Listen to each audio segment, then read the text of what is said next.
আসসালামু আলাইকুম দর্শক শ্রোতা, আপনাদের সবাইকে আমার নতুন ভিডিওতে স্বাগতম। আজকের ভিডিওতে আমি আপনাদেরকে নিয়ে এসেছি বান্দরবনের একটি সুন্দর পর্যটন কেন্দ্র, এবং সেটি হলো বান্দরবনের শৈল জলপ্রপাত। জায়গাটি অনেক সুন্দর একটি জায়গা। বিশেষ করে আপনারা যারা ঝর্ণা খুব পছন্দ করেন তারা এই জায়গাটি পর্যটন করতে পারেন।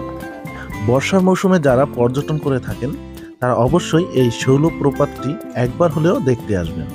বর্ষার মৌসুমে এই শৈলপ্রপাতটি তার পুরোপুরি সৌন্দর্য ছড়িয়ে থাকে।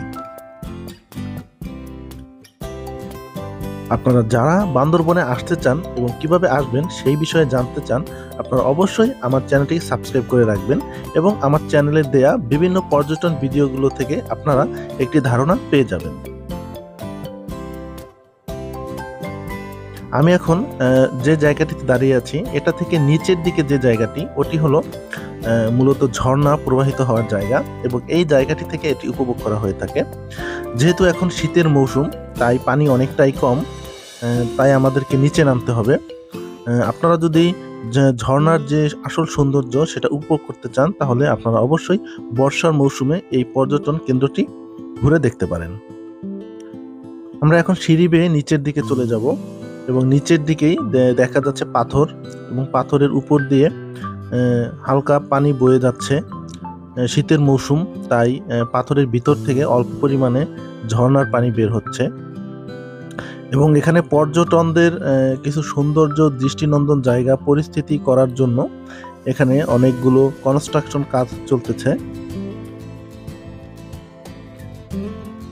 এই যে আপনারা দেখতে পাচ্ছেন অল্প সংখ্যক পানি এখান থেকে চলে আসতেছে।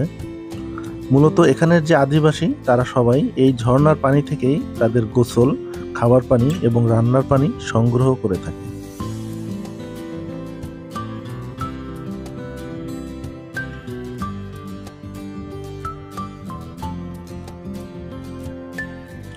আমরা দেখতে দেখতে ঝর্ণাটির একদম উৎপত্তি স্থলের দিকে চলে যাচ্ছি।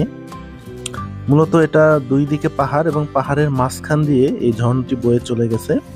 এবং এখানে আপনারা যেগুলো দেখতে পাচ্ছেন এগুলো সম্পূর্ণই পাথর, পাথরের উপর দিয়ে মূলত এই ঝর্ণাটি বয়ে গেছে।